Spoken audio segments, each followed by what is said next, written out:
Today we start a new chapter, acids, base and salt. आज हम नए chapter पढ़ने जा रहे हैं एसिड, बेस एंड सॉल्ट। सबसे पहले हम जानेंगे कि एसिड होता क्या है। देखो, एसिड ऐसे सब्सटेंस होते हैं जो टेस्ट करने पर खट्टे लगते हैं। ठीक है, दो सब्सटेंसेस विच आर सोर इन टेस्ट इज कॉल्ड एसिड। मतलब अगर हम कोई चीज चख कर देख रहे हैं और वो स्वाद में हमें खट्टा लग रहा है तो उसमें क्या होगा, एसिड होगा। Example, curd, lemon, orange, vinegar, ये सब क्या कंटेन करते हैं, ये सब एसिड्स कंटेन्स करते हैं। ठीक है, ऐसे सब्सटेंसेस जो खट्टे स्वाद के होते हैं वो क्या कहलाते हैं, एसिड्स। जैसे example, curd, lemon, orange juice, vinegar and etcetera. मतलब सारी चीजें जो खट्टी हो टेस्ट में वो क्या कहलाती हैं, वो क्या कहलाती हैं, एसिड्स। नेक्स्ट, इसमें all the substances contain acids. यहाँ पे जितने भी सब्सटेंसेस के नाम लिखे हैं मैंने, ये सब क्या कंटेन करते हैं, एसिड कंटेन करते हैं। Chemical nature of acid is, जो नेचर होता है किसका, एसिड का, वो क्या कहलाता है, एसिडिक नेचर। क्या कहलाता है, एसिडिक नेचर। मतलब हम ये कह सकते हैं कि ये सारे कौन से नेचर के होते हैं, एसिडिक नेचर के होते हैं। क्यों, क्योंकि ये टेस्ट में खट्टे होते हैं। तो ये होते हैं हमारे एसिड्स। एसिड्स क्या होते हैं, जो टेस्ट में सोर होते हैं, खट्टे होते हैं, वो हमारे एसिड्स कहलाते हैं। ठीक है, example, curd, lemon, orange juice, vinegar etcetera.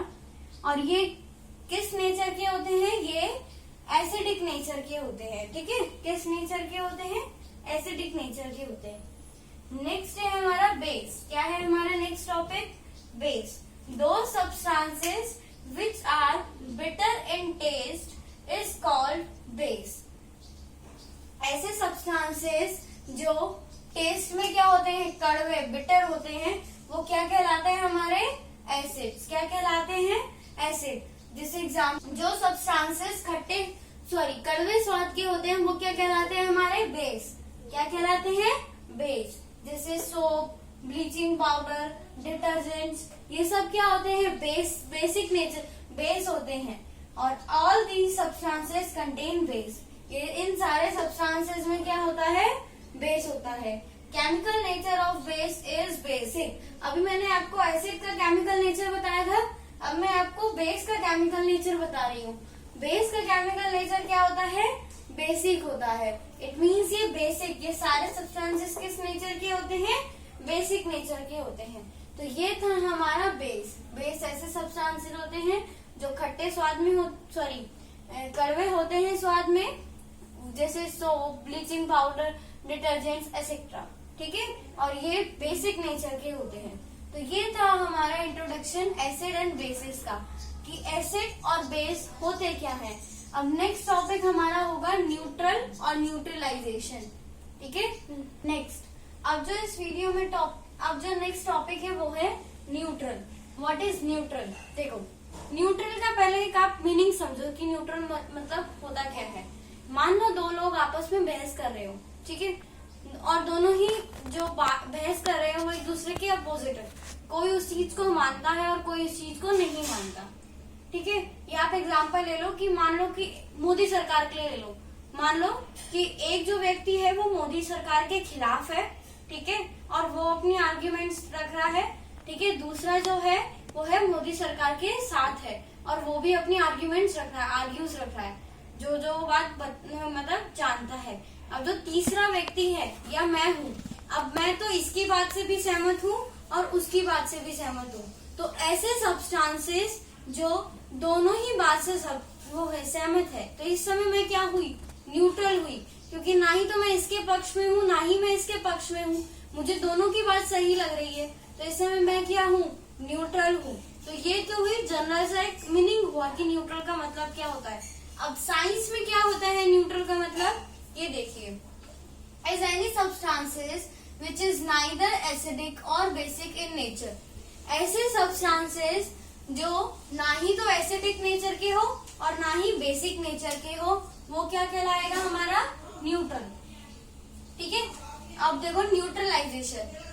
Neutral पढ़ लिया हमने। न्यूट्रल क्या होते हैं, ऐसे सब्सटेंसेस जो ना ही तो एसिडिक हो ना ही बेसिक हो, नेचर में, वो क्या कहलाएंगे, न्यूट्रल। अब इससे एक टॉपिक निकल कर आता है न्यूट्रलाइजेशन। मेन टॉपिक हमारा ये है, इसको पढ़ने के लिए हमें ये पढ़ना पड़ा, ठीक है। अब न्यूट्रलाइजेशन क्या होता है, इज अ प्रोसेस और a chemical reaction in which N acid and base substance is mixed with each other in order to neutralize their acidic and basic nature। अब देखो न्यूट्रलाइजेशन में क्या करते हैं, एक एसिड लेते हैं, मान लो एक बीकर लिया हमने, एक एसिड लिया, ठीक है, और एक बेस लिया, और उन दोनों को ही एक बीकर में मिला दिया। अब क्या करेंगे हम, जैसे ही एसिड और बेस को एक बीकर में हमने मिक्स किया, तो उसने क्या करा, मिक्स होने के बाद बेस और एसिड ने अपनी एसिडिक नेचर और बेस ने अपना बेसिक नेचर खो दिया। और जब ऐसे सब्सटेंस जो अपना एसिडिक नेचर खो दे, एसिड्स, और बेस अपना बेसिक नेचर खो दे, तो वो सब्सटेंस क्या हो जाते हैं, न्यूट्रलाइज। क्या हो जाते हैं, न्यूट्रलाइज। और इसी प्रोसेस को हम क्या बोलते हैं, न्यूट्रलाइजेशन। क्या बोलते हैं हम प्रोसेस को, न्यूट्रलाइजेशन। अब नेक्स्ट इसमें है the product that form after the neutralisation process is called salt. अब जो मैंने आपको बताया कि एक बीकर में हमने क्या डाला, एसिड डाला, और यहाँ से हमने बेस डाला। अब जो इन दोनों की न्यूट्रलाइजेशन से जो सब्सटेंस बनकर आया वो क्या आया, सॉल्ट। क्या मिला हमें, सॉल्ट। तो the product that is formed after the neutralization process is called salt। जो प्रोडक्ट बनकर आता है न्यूट्रलाइजेशन के बाद वो क्या कहलाता है, सॉल्ट। नेक्स्ट है इसमें salt can have acidic nature, basic nature और न्यूट्रल नेचर। जो सॉल्ट्स होते हैं वो एसिडिक नेचर के भी हो सकते हैं, बेसिक नेचर के भी हो सकते हैं, और न्यूट्रल भी हो सकते हैं, ठीक है। नेक्स्ट है इसमें when the mixture reacting the temperature of mixture when the mixture reacting the temperature of mixture raises। अब देखो जब ये दोनों मिक्सचर रिएक्ट करते हैं तो जो सब्सटेंस हमारा बनकर आ रहा है इसका टेम्परेचर हमेशा हाई आता है, क्योंकि इसमें से हीट रिलीज होती है एसिड और बेस की रिएक्शन के दौरान, ठीक है। तो ये पॉइंट क्या कह रहा है, व्हेन द मिक्सचर रिएक्टिंग, जब मिक्सचर रिएक्ट करते हैं आपस में एक दूसरे से, the temperature of mixture raises, जो टेम्परेचर होता है मिक्सचर का वो क्या होता है, बढ़ता है। तो ये था हमारा टॉपिक। आई होप आप लोगों के आज की टॉपिक समझ में आए होंगे। Thank you.